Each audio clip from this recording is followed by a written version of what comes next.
Hello, now that I've hand-stitched a few turn-of-the-century inspired garments, I need to protect them from stains, so I started making aprons. I was very happy to be able to get hold of some old stock fabric. I stopped buying new things more than a year ago. I only buy new fabric, but I never feel good about it because I'm concerned about the working and life conditions of people involved in the production of fabric. I found an 1804 green brand apron catalogue on archive.org. You can find a link in the descriptions. You have to check it out. I decided to sew this one first. I had no idea what it looked like from the back, so you'll see what I came up with. I made a quick Google search about the factory that manufactured the fabric for the aprons in the catalogue, and of course I knew that children used to work in factories, still it was hard to read. So I stitched this apron, remembering all the people in the fashion industry who used to or might be working and living in difficult circumstances. The catalogue says the apron fastens with 2 buttons in the back yoke, but I didn't want a back closure. I took the width of my back and the random length and I cut 2 rectangles. I measured the length I wanted the front to be. I folded one of the rectangles to start making the yoke. I wanted to make the back yoke longer. I folded the fabric again.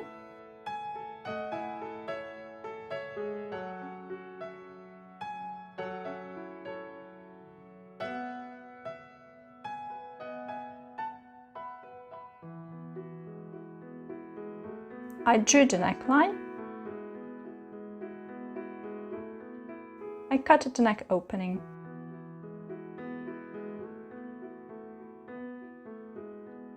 I kept enlarging the opening until it was big enough to fit my head through with my hair done. I didn't feel like making any closure. Then I folded the other rectangle, but only once. I pinned the 2 pieces together. Then I cut the neck opening on the other piece of yoke as well.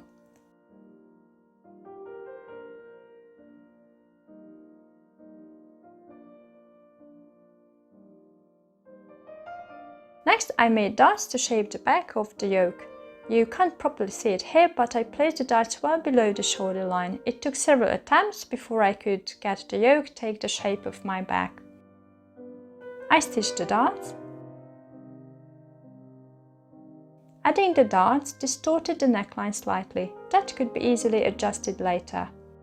I cut the dart allowances open.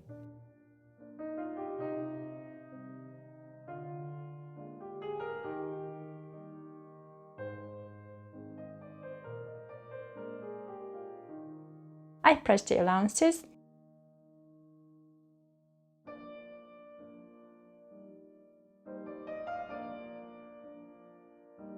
Before I started stitching along the neckline, I drew a guiding line, making sure I adjusted it at the point of the darts. I backstitched all along the neckline.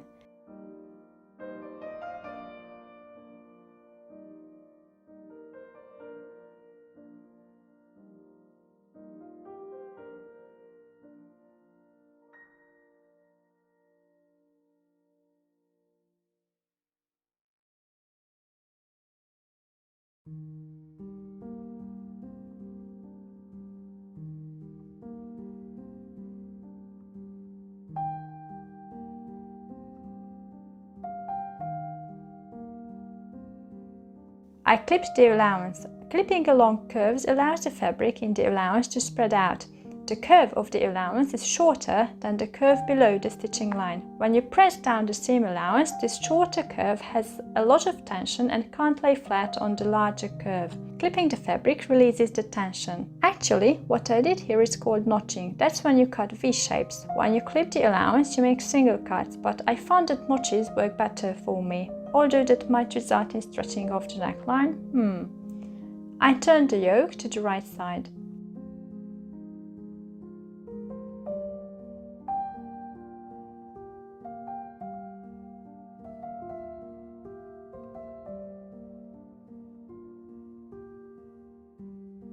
I cut away the points of the darts to reduce barking.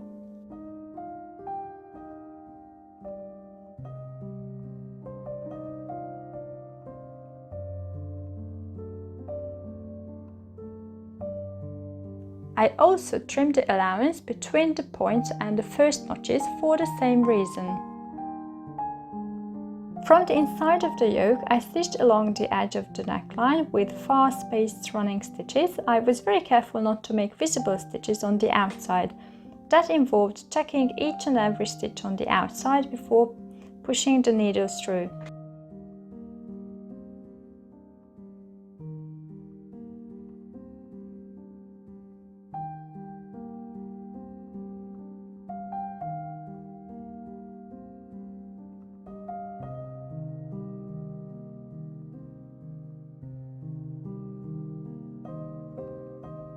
My fabric was very narrow, so I cut 2 rectangles of the desired length to make the front panel of the apron. I didn't want a center seam, so I cut one of the rectangles into 2 to have front side seams. I kept the selvages. I backstitched the seams. Each seam took at least 2 hours.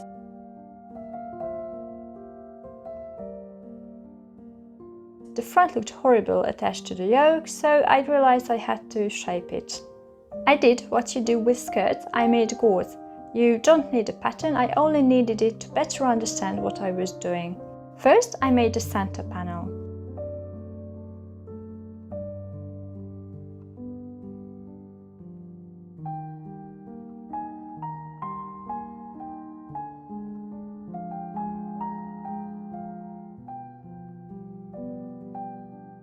Then I made the front side gauze. I cut them narrower in the top than I did the front panel. Then I matched the bias edges of the center panel with the straight edges of the side panels. I backstitched the seams.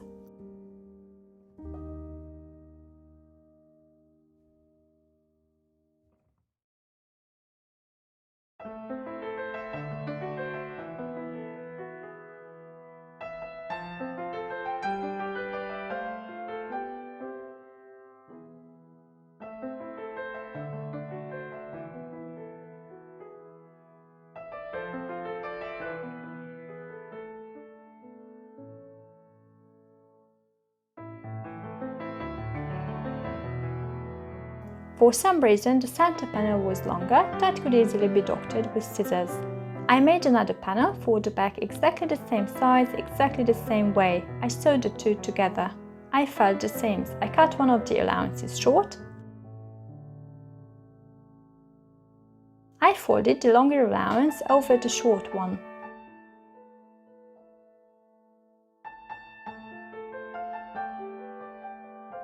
I ripped along the edge.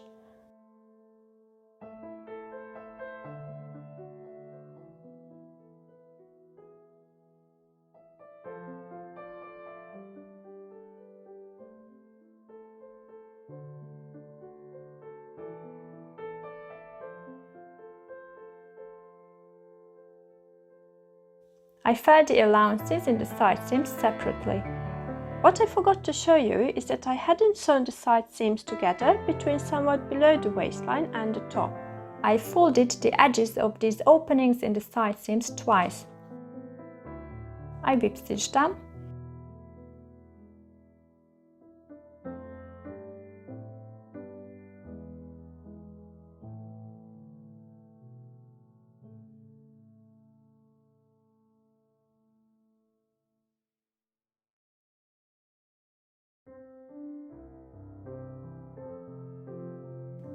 I hemmed the apron. Hemming gives a sense of accomplishment. When I was a child, hemming used to be the last thing I did in the making of a garment. Now I do it as soon as possible, still it gives me the feeling of having completed the project.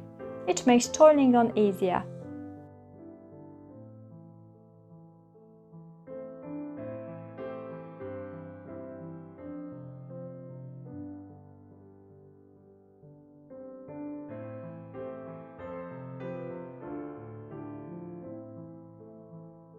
I made 2 rows of gathering stitches. The pattern was a great help in stitching evenly.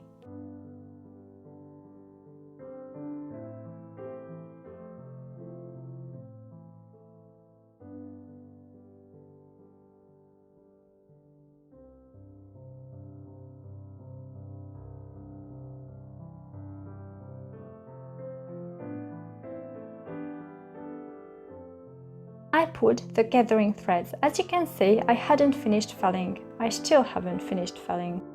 Gathering is so satisfying. I try to spread the gathers evenly.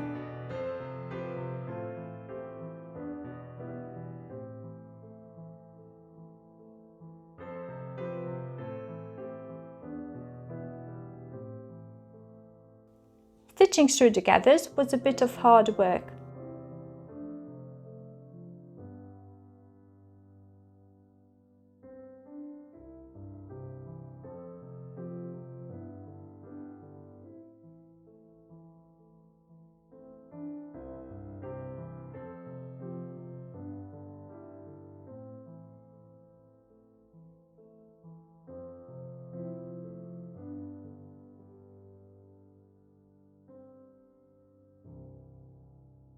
Figuring out how wide the yoke actually should be involved pinning the apron on 20 times, which meant spreading the gathers 20 times. You remember the back yoke was initially longer than the front. That was because I hate gathered backs, so I thought a gathered lower back might be a better option. That would have meant making the back panel shorter, which would have resulted in the front having more fabric, consequently being heavier and pulling down, so I decided to make the back the same as the front. I marked where to cut the excess fabric. Fortunately, I didn't forget to include a seam allowance.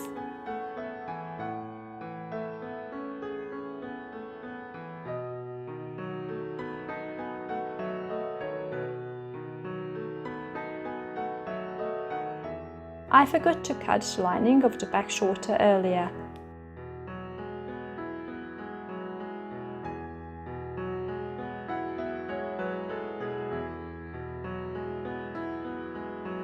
I hardly understood what I was doing. I had the whole thing turned inside out and I measured the right size of the yoke and pinned the edges.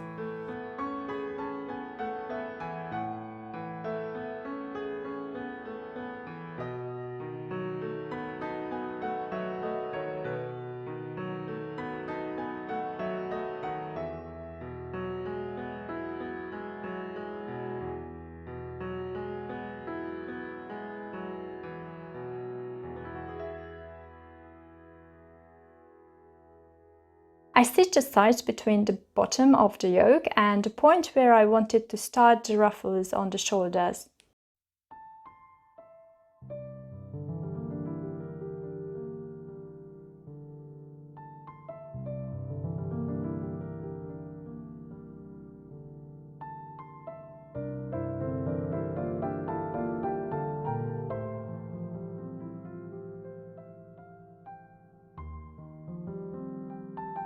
I turned the yoke to the right side.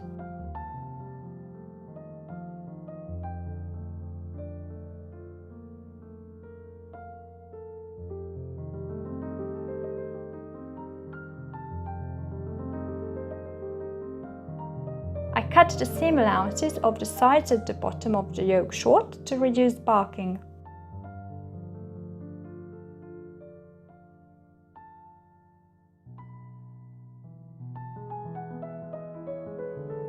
I folded the edge of the lining yoke, basted it and whipped it.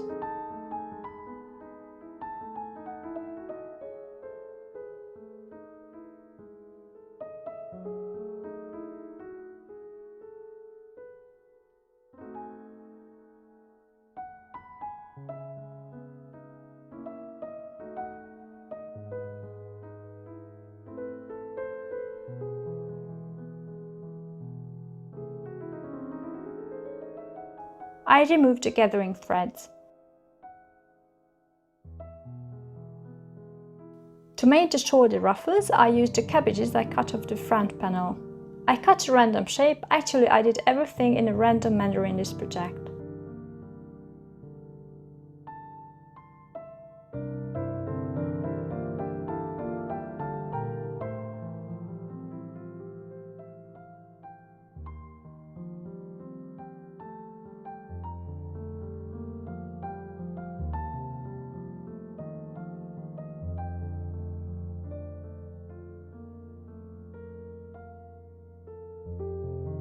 I gathered the straight edge, attached the ruffles to the shoulder, put the apron on, removed the ruffle, adjusted the shape again and again and again.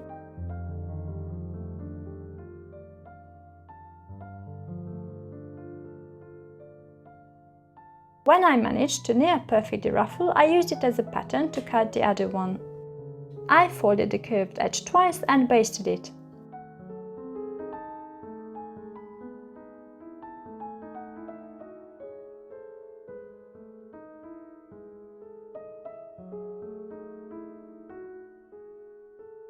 I whip stitched along the edge.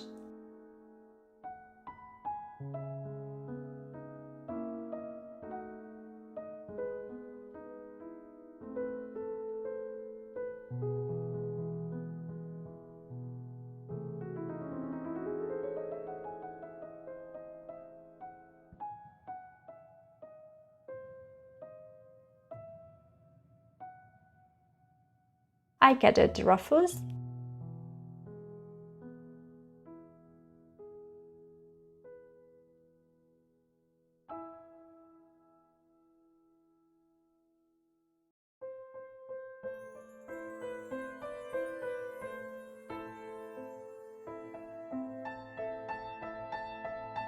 I marked the center of the ruffles to match it to the shoulder line. I marked with a pin where I needed to undo the stitching in the side seams of the yoke. I trimmed the dart allowances to remove some of the thickness.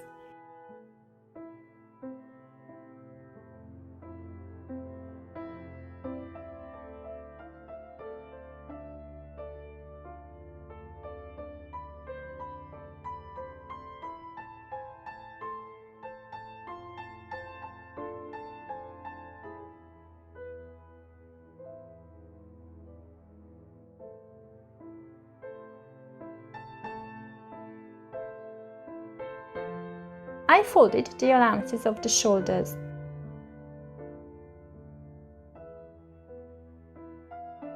I basted the allowances to keep them from messing. I pinned on the ruffles like 20 times. I didn't spread the gathers evenly because that didn't look good when I put on the apron.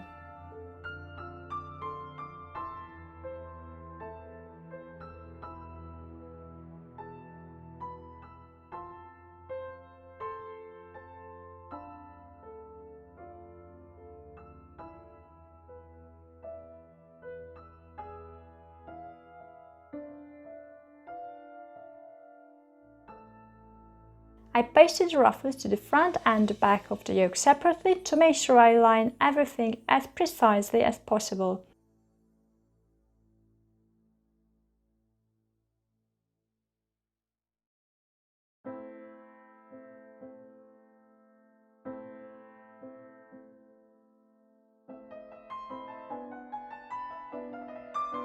Then I top stitched from the outside, making no visible stitches on the inside.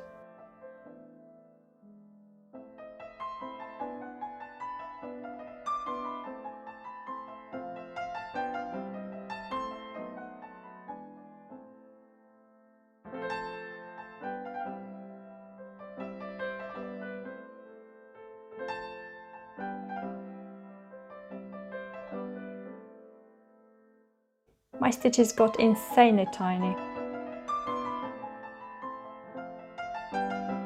Then I top stitched from the inside the same way.